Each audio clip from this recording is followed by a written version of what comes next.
Hello అండి అందరికీ. ఈ వీడియోలో మేమైతే తిరువన్నమలైలో దర్శనం చేసుకొని కాంచీపురం అయితే వెళ్తున్నాము.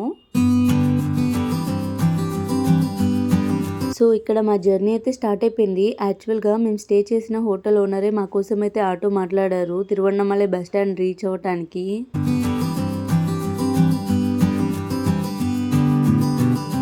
సో ఇక్కడ మేము స్టే చేసిన హోటల్ నుంచి తిరువన్నమలై బస్ స్టాండ్కి అయితే వెళ్తున్నాం.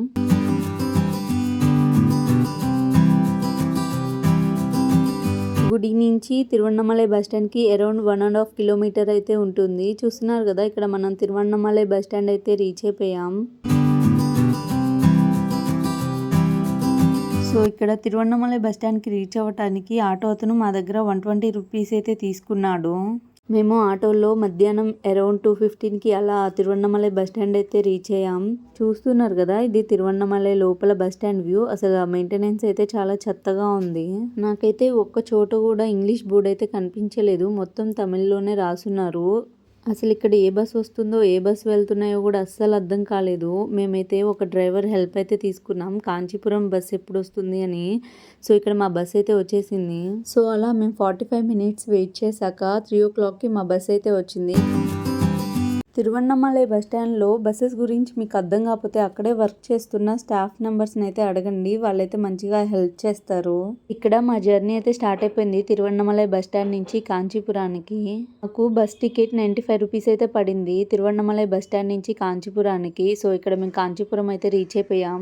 మేము తిరువన్నమలైలో మధ్యాహ్నం 3 o'clock అయితే బస్ ఎక్కాం, కానీ కాంచీపురం రీచ్ అయ్యేసరికి నైట్ 7 అయితే అయింది. అలా కాంచీపురంలో దిగాక Kanchipuram bus stand out side మనకు ఆటోస్ అయితే అవైలబుల్గా ఉంటాయి. అలా బస్ స్టాండ్ బయట ఉన్న ఒక ఆటో పర్సన్తో ఫుల్ ప్యాకేజ్ లాగా అయితే మాట్లాడుకున్నాం. అతనే నైట్ హోటల్ చూపించేలాగా, ప్లస్ మార్నింగ్ కాంచీపురంలో ఉన్న మెయిన్ టెంపుల్ చూపించేలాగా, అలాగే టెంపుల్స్లో దర్శనం అయ్యాక అతనే కాంచీపురం బస్ స్టాండ్లో డ్రాప్ చేసేలాగా అయితే మేము మాట్లాడుకున్నాం. అతనే ఈ హోటల్ అయితే చూపించారు. హోటల్ అయితే చాలా బాగుంది, అందులో రూమ్స్ కూడా చాలా బాగున్నాయి. మాకు పర్ డేకి ఈ హోటల్లో రూమ్ 1500 రూపీస్ అయితే పడింది. సో అలా మేము ఫ్రెష్ అయిపోయి ఎర్లీ మార్నింగ్ దర్శనానికి అయితే వెళ్తున్నాము, కాంచీపురంలో ఉన్న మెయిన్ టెంపుల్స్ విజిట్ చేయడానికి. సో ఇక్కడ ఈ ఆటో డ్రైవర్నే మేమైతే నైట్ మాట్లాడుకున్నాము ప్యాకేజ్ లాగా. మార్నింగ్ వ్యూస్తో కాంచీపురం అయితే చాలా మంచిగా అనిపించింది. అప్పుడే సన్ రైజ్ అయితే అవుతుంది. చూస్తున్నాం కదా, ఫస్ట్ టెంపుల్ వచ్చేసి మనం విజిట్ చేసేది, దర్శనం చేసుకోబోయేది వరదరాజ పెరుమాళ్ టెంపుల్. ఈ టెంపుల్ ని గోల్డెన్ లిజార్డ్ టెంపుల్ అని కూడా అంటారు. సో ఆటో అతనైతే ఇక్కడ దించేశారు. మేమైతే ఇప్పుడు టెంపుల్ లోపలికి అయితే వెళ్తున్నాము. ముందుగా మనం టెంపుల్ డీటెయిల్స్ అయితే తెలుసుకుందాం. శ్రీ వరదరాజ పెరుమాళ్ ఆలయం దక్షిణ భారతదేశంలోని అత్యంత ప్రాచీనమైన మరియు పవిత్రమైన వైష్ణవ దేవాలయాలలో ఒకటి. ఇది తమిళనాడులోని కాంచీపురంలో వెలిసి ఉంది. ఇది 108 దివ్య దేశాలలో ఒకటిగా ప్రసిద్ధి చెందింది. శ్రీ మహావిష్ణువు ఇక్కడ వరదరాజ పెరుమాళ్ రూపంలో భక్తులను అనుగ్రహిస్తాడు. వరద అంటే వరాలిచ్చేవాడు, అలాగే రాజ అంటే రాజుల రాజు కాబట్టి వరదరాజ అనగా భక్తులకు వరాలందించే పరమాత్మ అని అర్థం.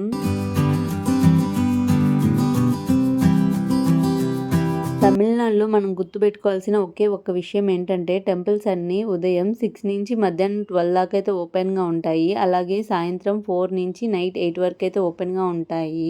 ఈ టెంపుల్లో వరదరాజ పెరుమాళ్ అంటే మహావిష్ణువుతో పాటు పేరుందేవి తాయారు అంటే లక్ష్మీదేవి కూడా ఉంటారు.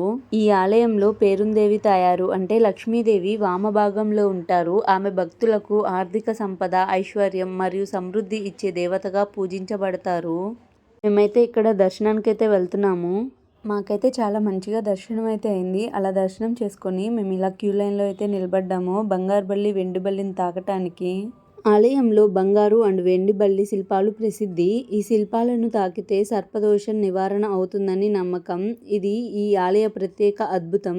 దేశ నలుమూలల నుంచి భక్తులు ఇక్కడ సర్పదోష నివారణకు వస్తారు.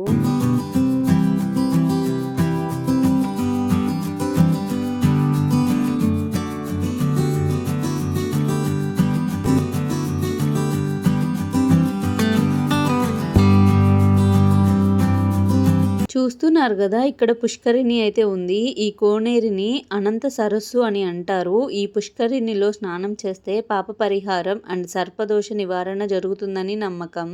ఈ ఆలయ నిర్మాణం ద్రవిడ శైలిలో కట్టబడింది. ప్రతి శిల్పం ప్రతి భక్తికి ఆధ్యాత్మిక అనుభవం ఇవ్వడం కోసమే ప్రత్యేకంగా రూపొందించబడింది.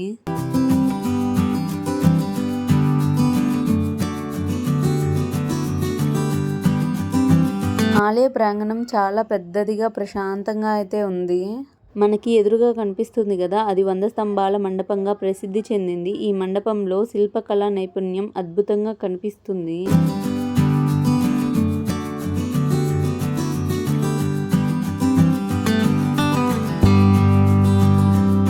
సో మేము అలా వరదరాజ పెరుమాళ్ టెంపుల్ దర్శించుకొని ఇంకో టెంపుల్కి వెళ్ళటానికైతే బయలుదేరాం.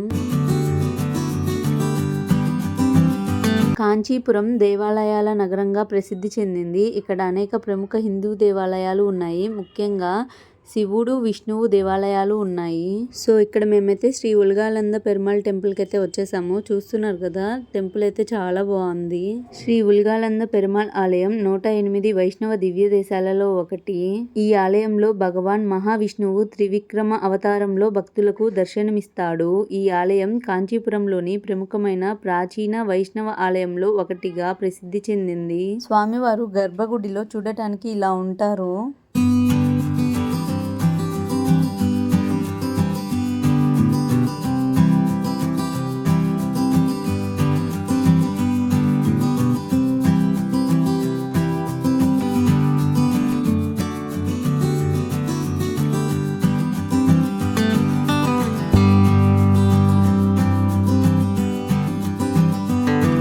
ఇలా గుడి వెనక భాగంలో చాలా పూల మొక్కలైతే నాటి ఉన్నారు.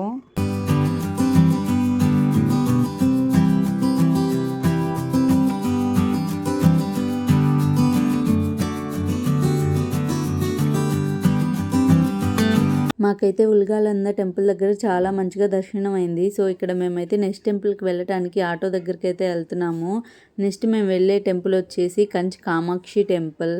ఇక్కడ మేము కంచి కామాక్షి టెంపుల్ దగ్గరికి అయితే వచ్చేసాము. మనకి గోపురం బయట అయితే పూలు, కొబ్బరికాయలు అన్నీ అయితే అవైలబుల్గా ఉంటాయి. మనం ఇప్పుడు కాంచీపురం కంచి కామాక్షి ఆలయ వివరాలు తెలుసుకుందాం. కాంచీపురంలోని శ్రీ కంచి కామాక్షి అమ్మవారి ఆలయం దక్షిణ భారతదేశంలోనే ప్రముఖ శక్తిపీఠాలలో ఒకటి. ఇది తమిళనాడు రాష్ట్రంలోని కాంచీపురంలో ఉంది. ఈ ఆలయం పార్వతీదేవి అవతారమైన శ్రీ కామాక్షి దేవికి అంకితమైంది. శక్తిపీఠంగా ప్రాముఖ్యత. పురాణాల ప్రకారం కామాక్షి అమ్మవారి ఆలయం 18 ప్రధాన శక్తిపీఠాలలో ఒకటి. ఇక్కడ సతీదేవి నాభిభాగం పడినట్లు పురాణాలు చెబుతున్నాయి.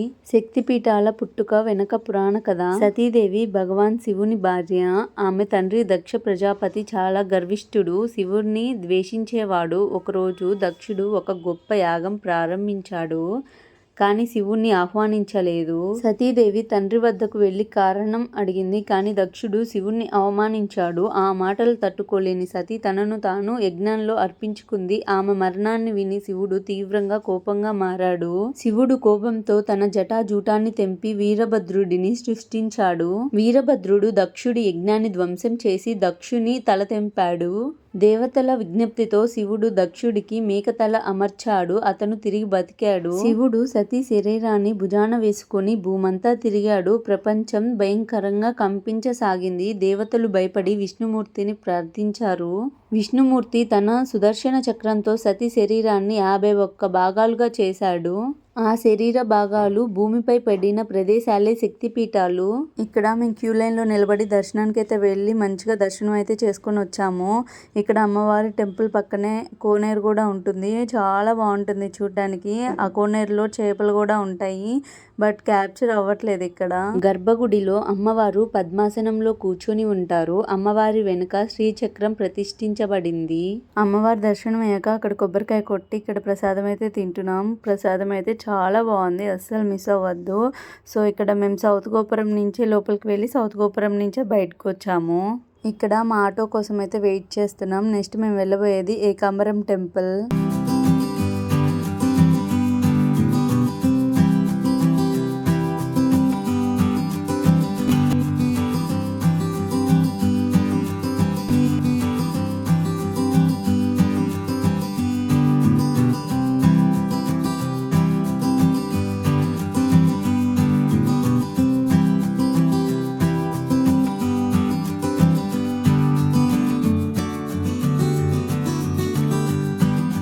ఇక్కడ మనం ఏకాంబరేశ్వర స్వామి ఆలయానికి అయితే వచ్చేసాం.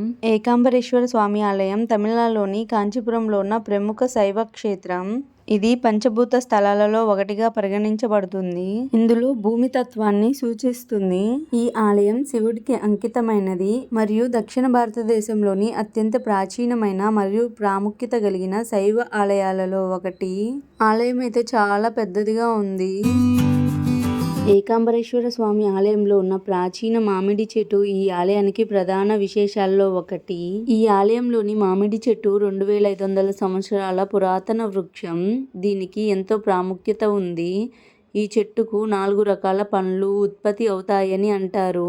అలాగే 1000 స్తంభాల మండపం ఏకాంబరేశ్వర స్వామి ఆలయానికి ప్రత్యేకతను చాటే శిల్పకళ అద్భుతం. ఈ మండపంలోని ప్రతి స్తంభం కళాత్మకంగా చెక్కబడింది. వివిధ దేవతా రూపాలు, నృత్య భంగిమలు, పురాణ సంఘటనలు చిత్రీకరించబడ్డాయి. సో ఇక్కడ మేము దర్శనానికి అయితే వెళ్తున్నాం ఏకాంబరేశ్వర స్వామి ఆలయంలోకి. మాకైతే చాలా మంచిగా దర్శనం అయితే జరిగింది. అలా మనం టెంపుల్లో నుంచి దర్శనం చేసుకొని రాగానే ఇక్కడ కనపడుతున్నాయి కదా చిన్న చిన్న దేవుడి విగ్రహాలు అయితే మనకు కనపడతాయి.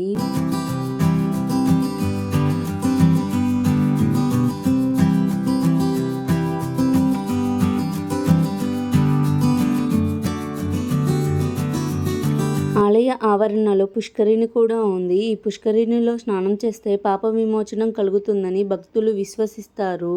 ఈ ఆలయంలో మేము కొన్ని పిక్స్ అండ్ వీడియోస్ అయితే తీసుకున్నాం. ఈ ఆలయంలో ప్రాచీన మామిడి చెట్టు ఉందని చెప్పాను కదా, బట్ ఆనాటి కాలం మామిడి చెట్టు అయితే ఇప్పుడు లేదు. ఆ ప్లేస్ లో కొత్త మామిడి చెట్టునైతే నాటారు. మేమైతే ఈ టెంపుల్లో చాలా టైం అయితే స్పెండ్ చేసాం. చాలా పీస్ఫుల్ గా అనిపించింది.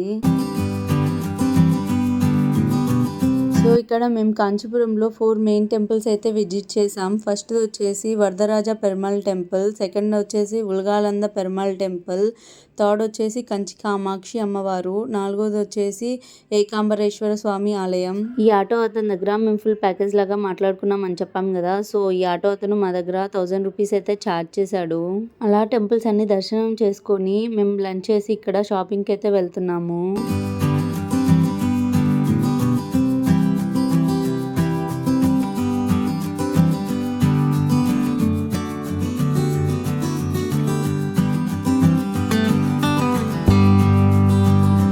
అలా మేము అమ్మ శారీ షాపింగ్ అని వెళ్ళేసి అమ్మకి శారీస్ నచ్చకపోతే మేమైతే డ్రెస్ మెటీరియల్స్ అయితే తీసుకున్నాము. మేము మా హోటల్కి అయితే రీచ్ అయిపోయాం. నెక్స్ట్ మా వీడియోస్ వచ్చేసి వేలూరు కాణిపాకం. మా వీడియోస్ కనుక నచ్చినట్లయితే లైక్, షేర్, సబ్స్క్రైబ్. బాయ్.